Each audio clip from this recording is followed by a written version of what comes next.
Sister, you have it ready?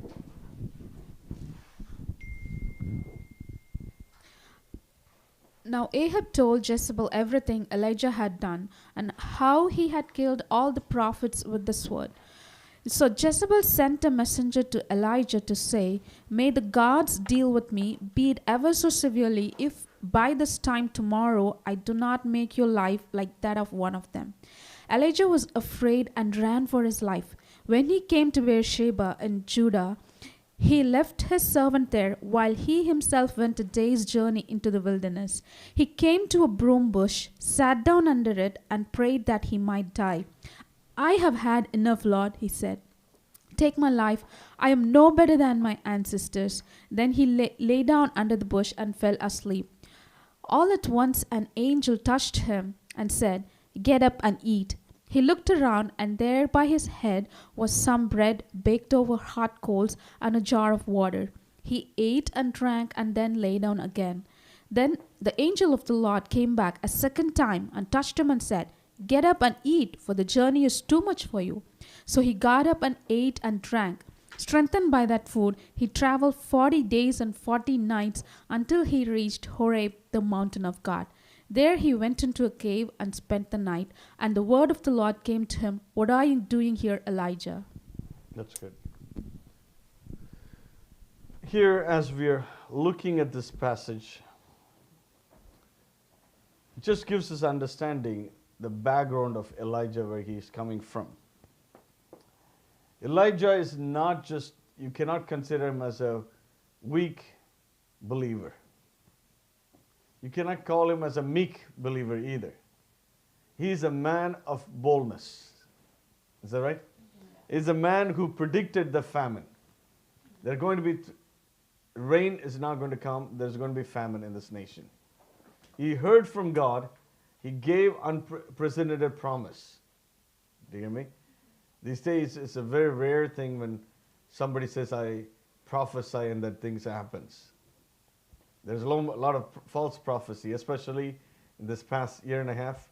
I heard so many television preachers or non-television preachers coming from all over the woodwork. I try not to blaspheme or say anything bad about preachers, but also I want to let you know the truth is, when there is good preachers, when there is a good prophet, there's always a false prophet. Okay, when there is a good product, there is always a fake products comes. Okay, and so sometimes the fake products are much more. They create more, like what do you call it? More noise than the good ones. Okay, you need to, as a believer, needs to know.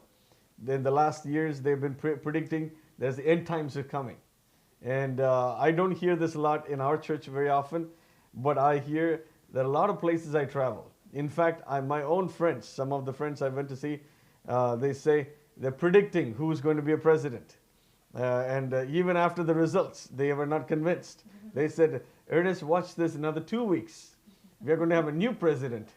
Or not a new president. We are going to have a new results. Okay, that our Trump is going to be president. And it's just like interesting. They said, they're good people, nice people, I should say, nice people with good intention. But listening to the false prophets, okay? If it is a prophet, one of the characteristics of a prophet is the credibility of your words. Okay? Elijah said there is not going to be rain. It didn't rain. Until he spoke, there is going to be rain. Okay?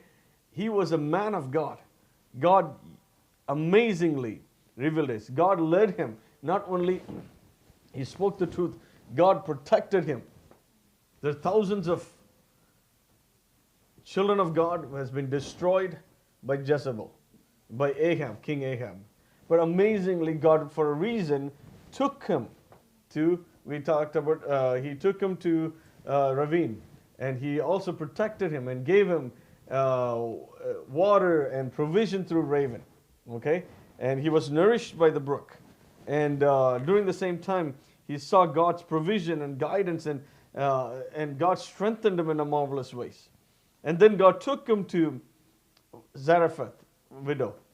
And he took him, and God also blessed the home of widow. And he took care of him. God, when he went there, he was a blessing. One of the blessing is he blessed the household, and they were about to die, the widow and her son, and God blessed them. What did the miracle God did? The oil did not dry up, okay, for the food. And if you live in the Middle Eastern things, bread and oil is a very flour, is a very daily important for daily sustenance. Last week, I was in the camp, and it was outside the our family circle things. I realized how much Americans are relying upon three things, important things, okay? Hamburger, potatoes, and corn. Every meal, you have one of these things in a different fashion. It's a fried corn, like fried, like one of the things the kids were like eating. I told the kids, okay, you're not going to have French fries, okay, because there's like kids meal, and like and in the morning, so I was thinking, man, it's going to be different. So in day to day, we don't have fries every day, okay. So in the meal, it's the kids meal, like the morning. It's a hash browns. It's a potato. Same thing. In the afternoon, it's called mashed potatoes. It's the same thing. It's in a different form. Okay. And evening, it's like French fries. Okay, with the hamburger. It's just like then next thing is, it's just constantly is like in Middle Eastern culture. It's a bread and dough. God blessed this home. Okay, consistently day and night for years. God made provision in the marvelous ways. And then next thing is, God raised a dead boy to life through Elijah's prayer. You know how rare this thing is? This is the heightened desire of many pastors. Many believers. Think about this. If a dead person comes to rise in your ministry, what happens to your ministry? You made an impact for generations. Man, this is a man of God. Dead people rise. Like, listen to whatever he says. That's what people say. There is no much introduction you need to know. You don't have to give. Yep. Do you hear me? It's like, how many want to listen? When he prayed, my headache stopped. People will say, hey man, we don't know if that's true headache or not. That's what many people are thriving in, surviving today. But this man of God prayed over a dead child. Dead child came to life. What a remarkable man of God. What remarkable God's wonder that was revealed. It's remarkable. Then not only that, Elijah goes to a place and he says, he prays a prayer. He challenges the ungodly people, the unbelievers. He challenges them, you know what? I will prove myself to you. My God lives. The God I worship is not dead God. Yes. When is the last time a preacher said that? I was like, when I read, Lord, help me. No? And it just stirs your faith. Yeah. Lord, how can I stand as a witness to somebody and say, you know what? My God lives. I'm telling you, He will do this. Yeah. I don't know how you learned it, how you did it. I want to have that spirit of Elijah in me. Every believer should have the spirit of Elijah in us. He was passionate about the Lord, and he said he was not wishy-washy preacher. Oh, maybe God will do it. And I said, come, bring everybody. Okay? Build an altar. He challenged them. He asked them to come build an altar.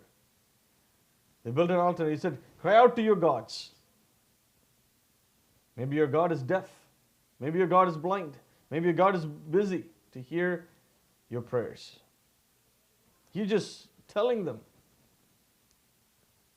He's caring for, he was not trying to be fanciful and fake, and he doesn't compromising. He was just telling the reality of the message. He said then his opportunity came. He dug around the altar, poured water. So nobody doubts that he made it happen by mistake. A simple prayer, but fire from heaven. Burnt offering. What a remarkable testimony. It's a man of God who stood before one of the worst kings who ever existed in the land of Israel. Ahab. One of his great deeds he did was he listened to his wife. I don't know, it's a joke.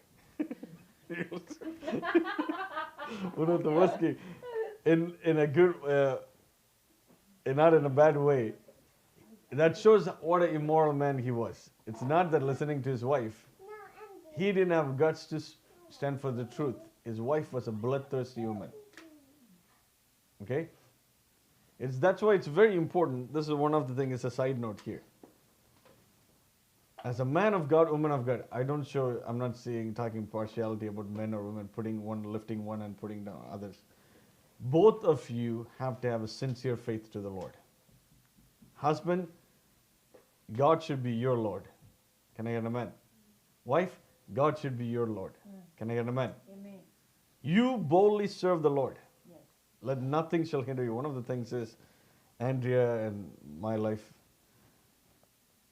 we have a heart-to-heart discussion or hard discussions. Some of the things is sometimes people will say, oh, my husband is a perfect husband. He listens to everything I say. He's not a perfect husband. You just, you just surpassed him. Or some people say, my wife does the same thing. Everything I say, she's a perfect wife. Okay?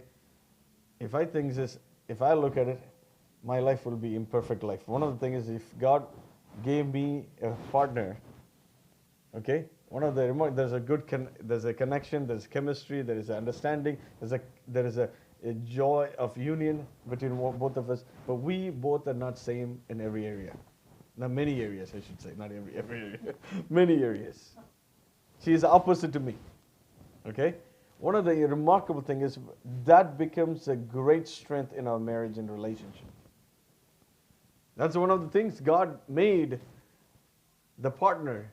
Adam felt he was inadequate to fulfill himself in every area. So God made, you guys are looking at me strange. God made Eve.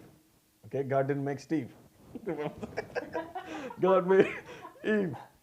Okay, and so, because here's the thing, there is a uniqueness she brought that brought fulfillment to his life. Is that right? Yeah. But there is important, even though there is difference in their perspective, they found a commonality. Unity doesn't mean unanimity. You have to agree everything yes. Say everything yes to the husband says, the wife says. Here, this guy, Ahab, he is one of the ruthless, evil king.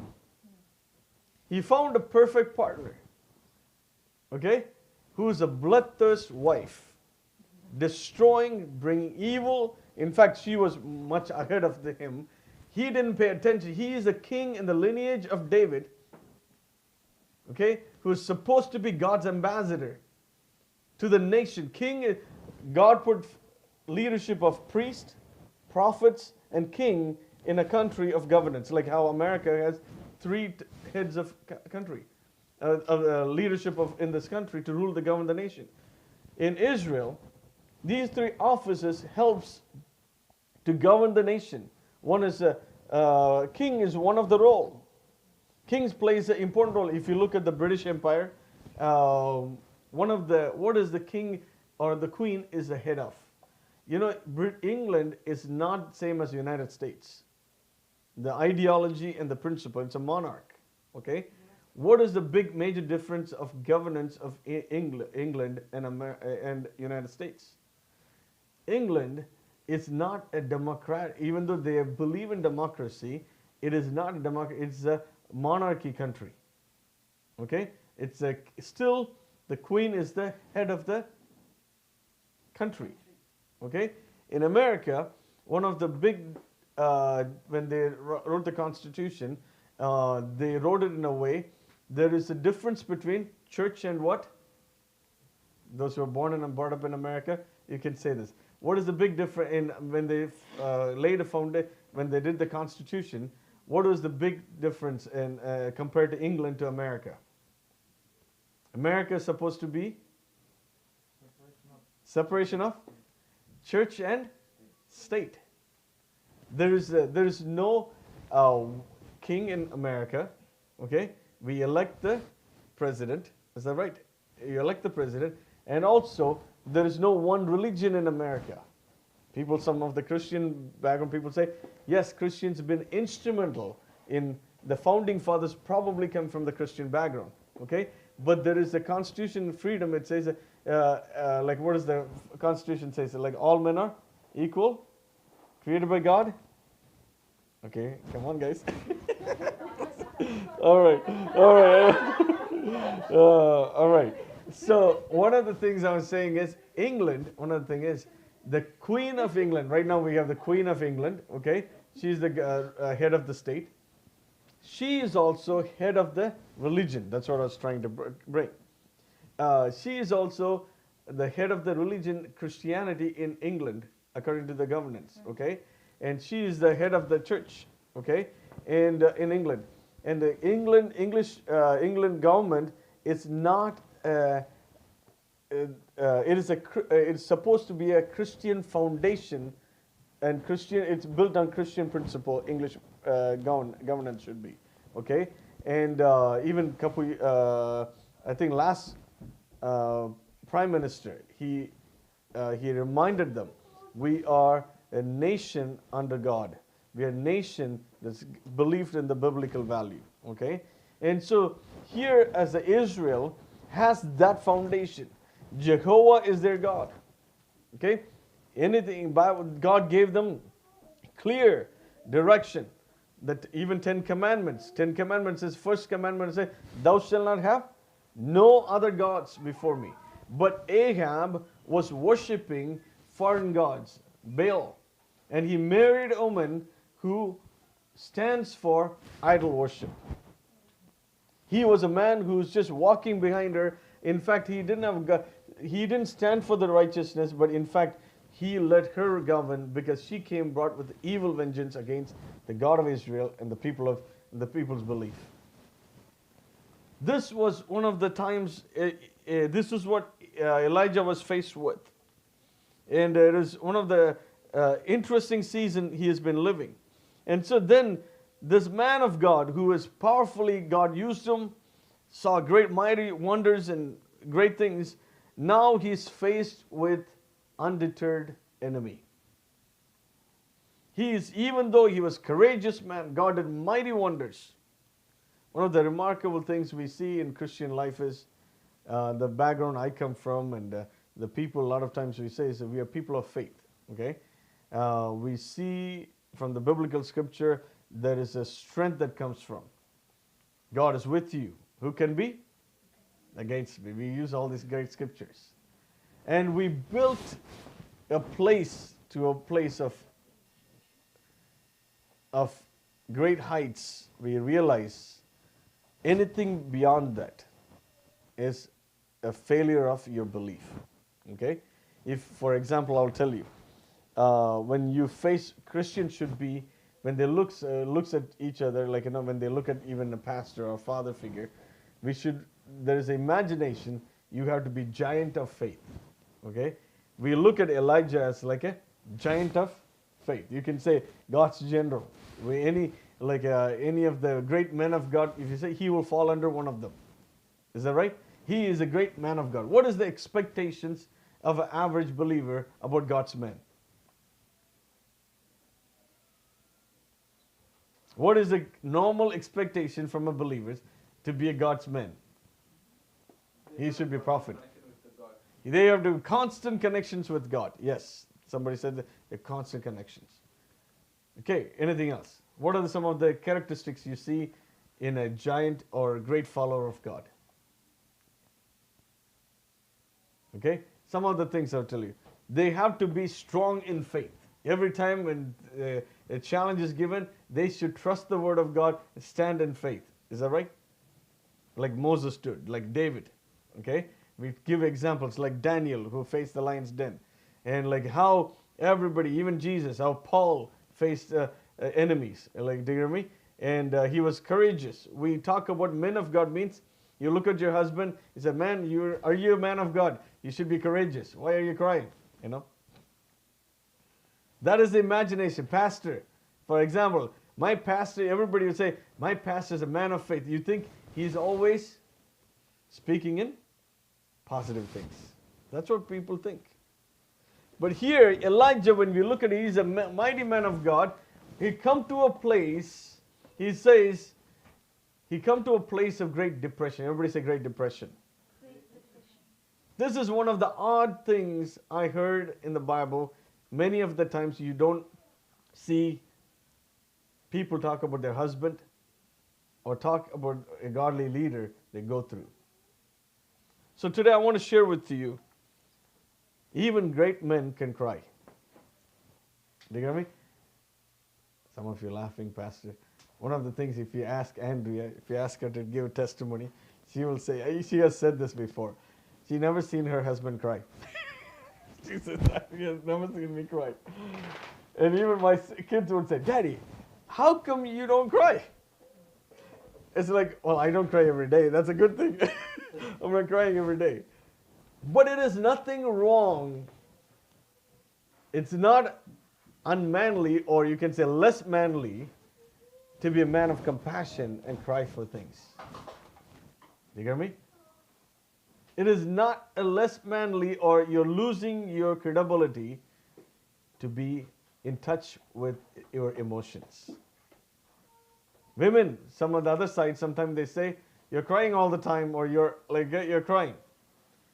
Who created tears in our eyes? God. Okay? But there needs to be a place, there is a place we go through. Did Jesus cry? He wept. He wept, but he didn't weep all the time. He wept where it needs to be. He was emotionally, compassionate, or he saw that. Many of the instances, one of the places where he wept was that he saw Lazarus. In that place, he wept. Jesus wept at the cross. And where else he wept? He saw, I think there is a girl. He saw the girl who died. The mother was crying, I think. The father was crying. And he said, Jesus wept. There also, he was compassionate towards them. He wept towards Jerusalem, the city of Jerusalem. Okay? And it doesn't make him less manly. Okay? And nature. Here, one of the interesting thing is he was going through constant battle in his day-to-day life. Emotional battle, spiritual battle, physical battle Elijah was faced with. Are you thinking about anything in the season past year and a half we are faced with? This week I heard this. I was in the children's camp, as you know. We had close to 450 children came just this 3 days alone. We had altogether 1,800 to 2,000 children have came in the past 4 weeks, 3 weeks. And we are still waiting. That is just the children aged from 8 to 12. We have the same camp for all ages, including as a whole family. This week, one of the emphasis was on the children. We found out in the past year and a half, there was a statistics was taken in Fargo, North Dakota, which is neighboring to our state. One of the biggest alarming situation children are faced with is in Fargo, there in average hospital, in the past year, there was a special department called mental health department. When somebody goes through a suicidal, or when somebody goes through a serious depression, or that bring harm to their life, they place them in that place. In a typical way, normally, they have close to 10 to 15 patients per month they will have from the adults. And children, they are few in numbers. They are less than 2 or 3. They will not even admit them. In the past year and a half after the COVID pandemic, they have close to 150 children were admitted in the hospital for mental health, suicidal problem. One of the things that gives us a red alert is because of what we are going through as a community, there's so much depression related issues that are surrounding our culture and community. Okay, so it is a very common thing. One of the challenges we face is during this pandemic crisis is the domestic violence has increased in a greater heights. So these are some of the challenges as a community, especially in this new times we are faced with. One of the challenges when I call India last 3 weeks, last month, and it's 2 months. It's been almost 2 months now. India has faced with a tremendous hardship through COVID surge, second wave. Every time when I call home, last month it was so much than last 2 weeks. Before 2 weeks, even last week, they at least mention 1 to 3 people's name that are close to you has died out of COVID. They will mention close to 10 to 15 people that I know of has been successful in life, as going through hardship, whether it's a physical hardship or financial hardship or other hardship through what disaster we have been faced with. There are hundreds of communities that are going through destitution, challenging situation. These, we live in some of the remarkable times. Our children are growing up in fear of breathing and survival of life. Think about this. Our families, when is the last time you're afraid of sending your children out without protecting from another person? It's like, asking children to wear bulletproof every day when you go outside. Even though we put a mask, you are conveying a message. You could die if you don't have something put on. How much fear and challenges you involve in people's life. Like, church gathering, simple church gathering. We are afraid if we gather, somebody might die. Sometimes we don't think about this. Like, think about some of the challenges we go in a society. Elijah was living in a place where he was surrounded with discouragement and like a constant discouragement. One of the main thing is it came from familiar and unfamiliar grounds. Okay? One of the familiar places it came from is it is from an enemy that is constantly fighting against him is Jezebel. The unfamiliar thing is, how can a king of Israel who is supposed to protect, he is allowing this to happen. It brought great fear. This Elijah, he ran from her presence to hide himself. What was he hiding from?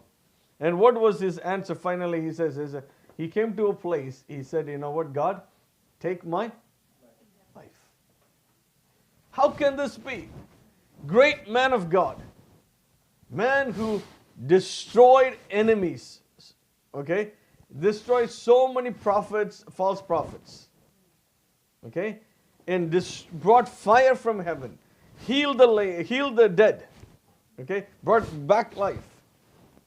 He is in a place of destitution. Says, God, take my life. Sometimes I want to tell you, regardless of how big of a giant of a faith you have, your faith will be tested. Regardless of how strong of a marriage you have, you will have questions and doubts. You feel weak and weary. Regardless of how strong of a believer you are, your faith will be tested when you go through calamities and personally when you're afflicted and affected. One of the things is, how do we go through this? Not only in the secular world or in the spiritual world, in Christian life. This challenge is reality. We are already getting ready for Olympic. This year, the Olympic challenge is here. Olympic every 4 years normally. This year, we have to wait 1 more year. It reminds me of one of the things is, in 2014, one of the U.S. Olympic champion, also a man who received the highest number of gold medal for Olympic champion? Can you name that person? Michael Phelps. What do you think about Michael Phelps' life? In fact, one of my dreams for my country where I was born is that I tell my children, if you're good at any games, one day you can get gold for India at least. We are a country with more than 1.2 billion people. I've been in America. I enjoy, it's not surprising for me when an American wins a gold medal. But if an Indian at least goes to Olympic stage, even gets a bronze medal, it brings great delight. It's an uncommon thing. So getting a gold medal is a big win. We don't grow up in India hearing many Indian champion getting any gold medal in Olympic. Very few. I remember, I think one time there's one lady in nearby my state. She was a big runner. I think she entered into India's, on behalf of India, in a running competition. I even forgot her name. She was there. Yeah, P.T. Usha. Yes, that's true. P.T. Usha. I remember she entered into Olympic. I don't know what medal she won, but she's from Kerala, and they gave a huge piece of land. The government said, whatever you want, I'll give you. Because you bring pride to our country. But do you know what, in America? This guy called Michael Phelps. One of the pictures I saw is like, the body, he puts the medal in his body, just the gold. He had other medal also, he didn't even count that, okay? He had 23 gold medal. He couldn't even carry, he couldn't stand it, that much gold. He said the weight of the gold was so heavy, he was so depressed. Not because of the physical weight, I'm talking about the psychological effect and the great heights. He received 23 gold medal for swimming. Historical in the world record of gold medalist. Do you know what happened in 2014? He was drunk driving. He was arrested for DUI. The judge asked him, what is wrong with you? Why are you drunk and driving recklessly? He said he was so depressed, he wants to kill himself, commit suicide. He was not satisfied with his life. Even when he received fame, money, and accomplishment of what no man can accomplish in this world. Yet, there's something stirred in his life. The danger of depression is, it is not from outside, it is the killer that within you. Today I want to tell you, it is not just the people in faith fights for it. Even in the world, it's a daily struggle. Today, God has hope. God has hope for you. Next couple of weeks, we are going to talk about a healthy mind. How do we see things? How do we face the problem in our day-to-day life? How do we overcome the enemy we face within? Can I get an amen? This can happen in marriage. It can happen in age. Sometimes people say, some people go, what is the famous, they say, men when they're dealing with at the age of 40s to 50s, what they call it? They go, midlife crisis. That's right. I don't know what they call for women, but men, it's a very common thing. You talk about, look at your life. What does that say? What is it? Oh, okay, no, let's not listen to it. With men, people think, it's like, what's wrong with this guy? Suddenly, last month he was doing fine, suddenly he is depressed. He has earned so many degrees, earned many money. There is a longing in the heart of men. They want to do something meaningful in their life. Is that right? I always evaluate, man, I want to do meaningful things. I want to make an impact. It's nothing wrong. Lord, what am I doing? Do you get me? It's easy to forget and also forget what God is doing and who we are in Christ. Forget the word of God and the promise. Here, one of the challenge Elijah was faced with. Okay? He was telling outsiders, okay, about God. He was raising people from dead. He was stand boldly, but within himself he didn't take care of his own life, his own mind. Okay? And one of the things I was last few weeks ago, I was in a pastoral training, and as pastors we get together. This was one of the topics we were dealing with. How do you manage your mind? You're dealing with. One of the aspects we talked about is it brings is a character of comparison, even in the world. We talked about, we think this happens, it's only in the poor countries. I tell you, it's deadlier in the wealthier countries. It is a human struggle. It doesn't matter, regardless of where you are.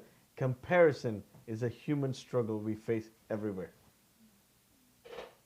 Even in the church, we face that. When you go to a pastor's meeting, the first question they ask is, how many people came last Sunday to your church? I stopped counting many years ago. It will be depressing. But many people, many pastors, guess what? Their pastors are so depressed, feeling that they are failure in ministry, even they have thousands of people coming to their church. Because do you know what? They measure to another pastor or another church across the street. Well, last Sunday, that church came. That church had 1,000 people. We had 900 people. I'm not successful.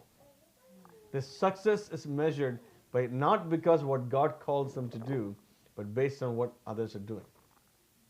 How many women blame themselves, they're worthless comparing to somebody else? It's very important. You need to know the value, where the value comes from. Your value doesn't come from another marriage or another person who lives next to you or sits in the next cubicle or another from another movie star. It comes from God-given nature in you. Can I get an amen? You are who you are, for God calls you to be. Can I get an amen? Yesterday I was at one family's event, and it was remarkable. Each kids have a different gifting.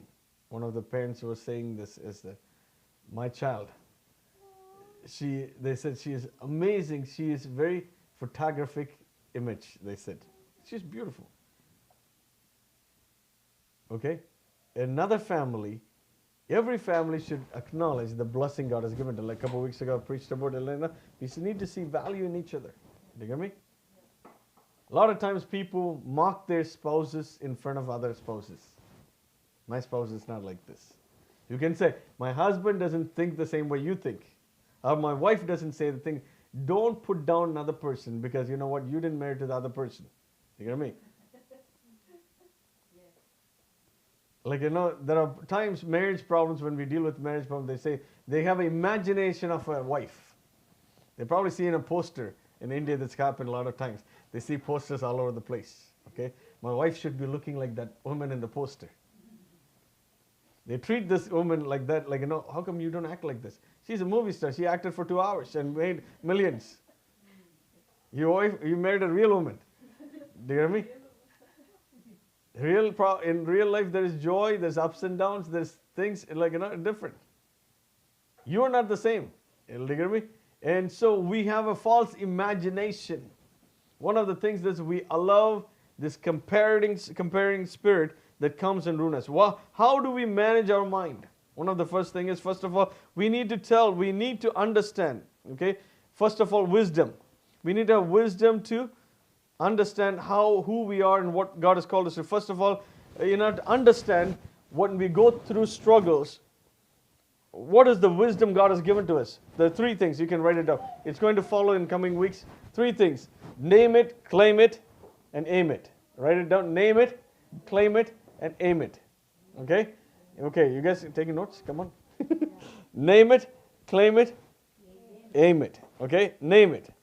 When you go through emotional stress, Don't ignore it. Even, especially men, I want to tell you, I feel emotionally weak. I'm feeling like I'm tired or don't put it aside. Especially people grow up in the Eastern culture. You don't share any weakness to others, especially men. Okay?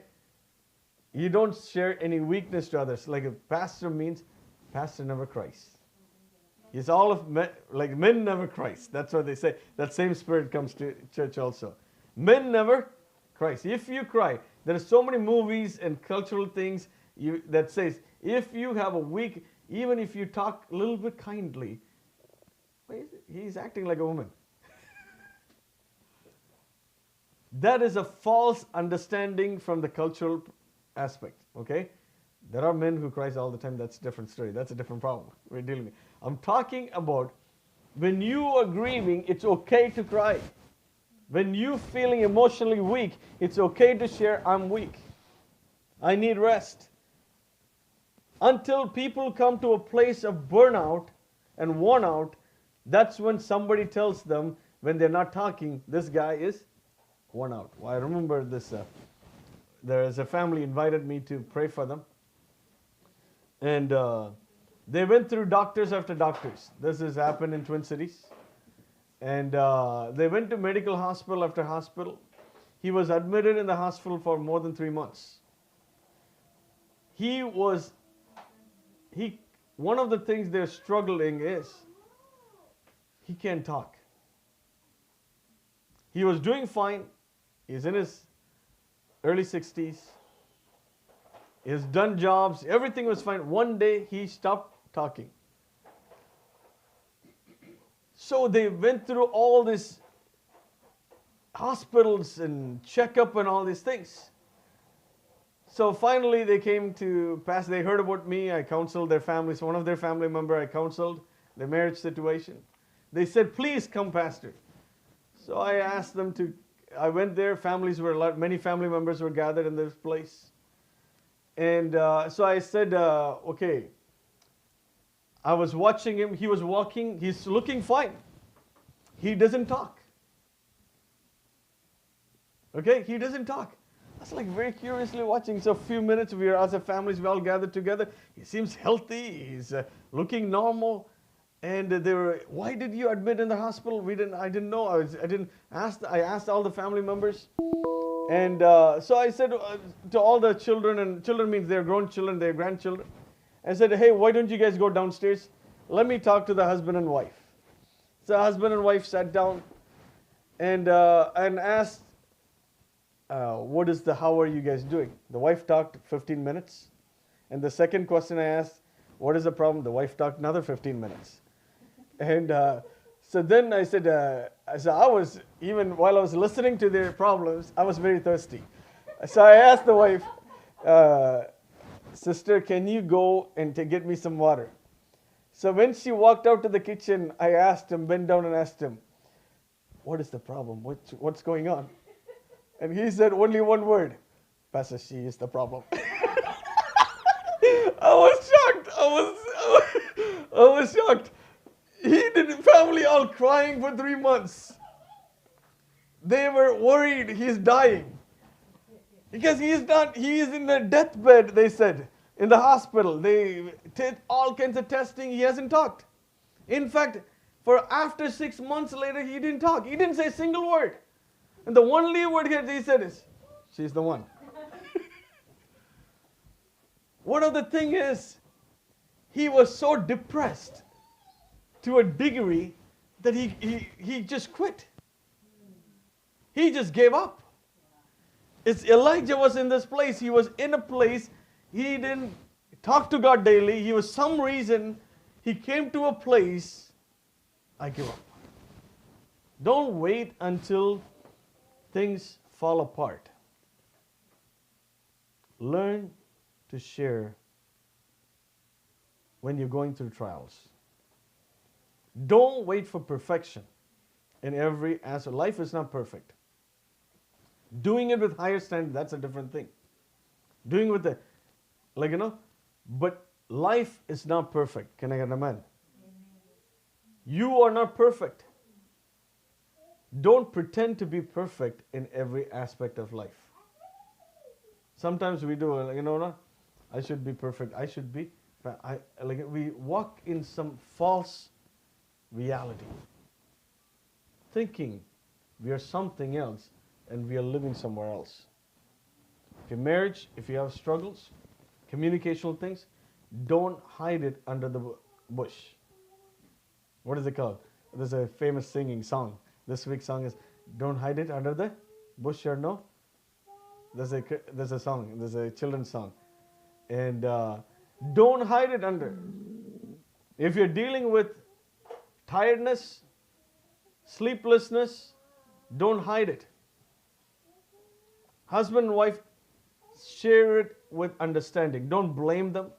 Don't curse them. Don't tell them, I'm going to take you to the doctor. When there's a problem, first talk about it. Analyze. First of all, you talk to God about it. The first thing you can do is, the greater wisdom, first start praying about it. If you're feeling weak, okay, I remember one of the things is, this is an important thing. When I was a kid, I was growing up in a community where we went to English medium school. I was taught English by a teacher who doesn't speak English.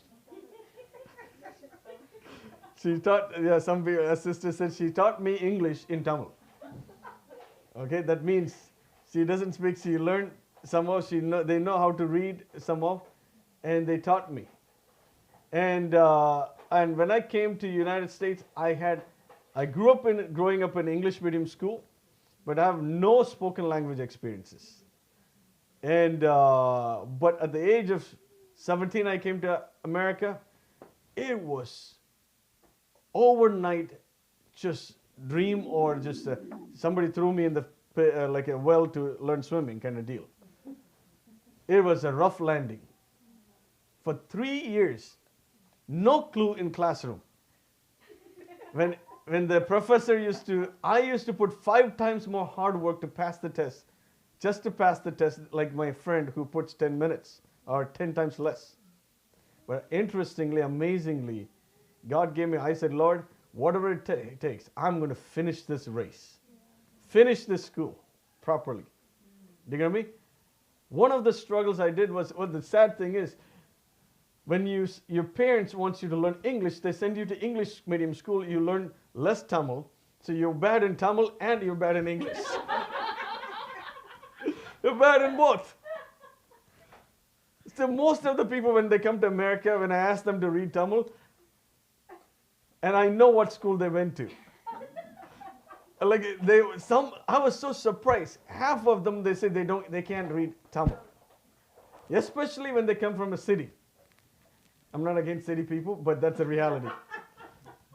They said we learned French. Hey, now you don't speak English? You learn French. I learned Hindi. I didn't have hardly anything I know. That's my third language. Do you get me? So here's the thing. One of the things is I struggled in reading because I hardly had good help to read English or Tamil. My Tamil was, here's the thing, my mom was very helpful. She is very good at Tamil. And she doesn't speak English, but she taught me English more better than my English teacher taught me.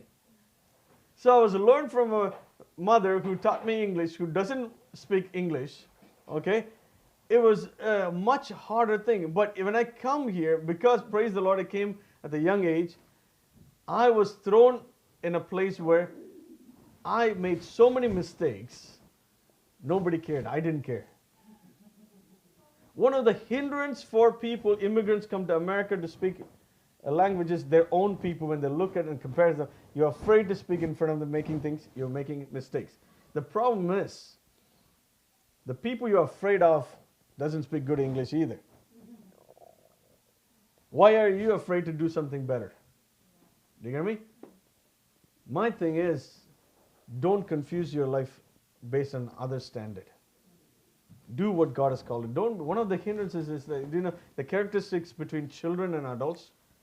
Why children learn better and faster, one of the key reason is they are not afraid about what others think about them. Why adults grow much takes time or they don't grow is that we are always worried about what others think about us. Kids, when they fall, they don't get, they get up and go. They don't cry about it, whine about it. We go to counseling, we compare, we go all these things. We don't open ourselves freely. Can I get a man? One of the things I've seen people, when they are open to make mistakes, they thrive. I've seen in families here. One of the things, characteristics in our church is we should not act perfect. Can I get a man? We should do with excellence. That's a different story. We can do things with excellence. That's a good character to have. But don't act perfect. Our church is not perfect. We are not perfect. You don't have a perfect pastor. We don't have perfect marriage. The marriage that has struggles yet fight for the good fight, that's a perfect marriage. Can I get a man? Christ is perfect. When you trust God and follow after God's heart, that is the greater hope we have. Can I get a man? Don't act perfect. Don't pretend to be perfect. That doesn't mean, I want to clarify this, that doesn't mean we don't have standard. Doesn't mean we shoot for excellence. Doesn't mean we want to take higher road. Doesn't mean we have a goal, greater goal. Doesn't mean we have a greater ambition. Can I get a man? We have greater ambition to be more like Christ. Can I get a man? He understands our weakness. One of the challenges with Elijah was he was waiting for perfection. Okay? He had all the relations. He is like one of the things you begin to read. He compared himself. When you read this message, continue the scripture, he began to say, he compares himself. You know, one of the things he says, God, I am one of the worst compared to my ancestors. What did he say? He says, Lord, when I compare to what is the scripture? Sister, read that. What does he say? He compares himself to his ancestors. How are we doing on time, brother? 12? Okay, I'll wrap it up in 2 minutes. Okay? Take my life, I'm no better than my ancestors. Okay. Take my life, I'm no better than? My ancestors. Who is he comparing to himself? His ancestors. Oh, the other prophet, Samuel. The King David. Okay? He's comparing to, some of the forefathers, sometimes we think good things only about David. David, when you think about David, what do you think about David? He killed Goliath. He became a king. He was singing his song. He was favorite son. All these good things. Do you know what happened? 90% of David's life is full of depression and drought. People hated him. People ignored him. He was running for his life. He was faced with depression. David faced. Jonah, when you take a great man of God. Jonah, but God spoke to him, bring restoration to a nation. He was depressed. Many men of God faced with depression. But here, Elijah ignores that. He says, I'm nobody, God. I'm nothing like my ancestors. Kill me. He's comparing himself to somebody else. Don't compare yourself. So next thing is, name it. When you have a feeling of challenges you're faced with, find out what is the challenge you're faced in marriage. What is that? Sometimes one of the things I want to share with you is sometimes we are fighting, husband and wife fights. The problem is not the wife. Problem is not the husband. They have something else they didn't want to communicate. They're irritated with each other. Okay? Find out what is the problem. Okay? Sometimes people blame the church. It is not the church, it is the problem. They blame the pastor. Okay, they blame certain things outside. It's easy to compare outside and blame something outside. It is very important we need to identify if you want answer to your life, if you want an answer to your solution to your problem, find out what is hurting in your heart. Elijah was hurting, he was lonely, he was burnt out, he's worried, he's afraid. Bible says he's afraid for his life. He didn't want to face the fear, rather he compares himself to forefathers. He wants to be killed. Next thing is claim it. Name it, claim it, and aim it. Claim it. If you're going through something, you know what? Yes, I'm going through this. I'm struggling to read. I'm struggling to focus. Last year, some of our men said, you know what, Pastor, I'm so stressed out in my work. It's hard to focus. I was talking to them. You know why? When they said it, I didn't want to say it. Because Pastor, you come to him, he has all the answers for you. At the same time, I was struggling with it.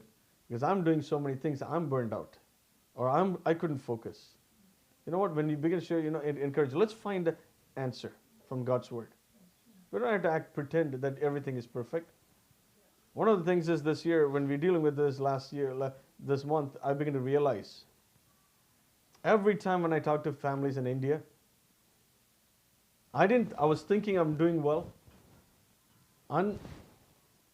Unbeknown to me, there is a level of, I went to work for a whole week. I've been sitting and working 20 hours, 15 to 20 hours. There are I could see only 10% of my effectiveness I've seen.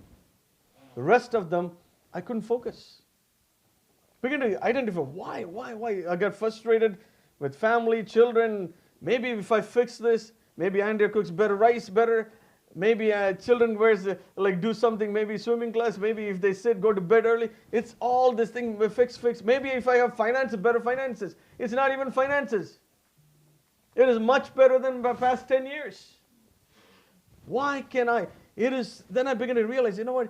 Every time when I talk, you're going through some situation of challenges. The news you hear, people dying. Last week, when I called, 3 of my best friends passed away.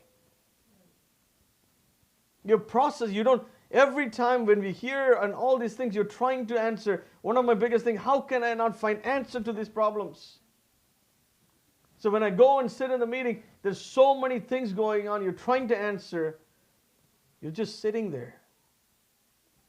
You don't realize how it's impacting you. Keep on picking this up. Then I begin to realize, you know what? I need time to pray for these people. Grieve, even cry for this. Even sometime when I'm thinking about my own mom, I didn't have time to even grieve.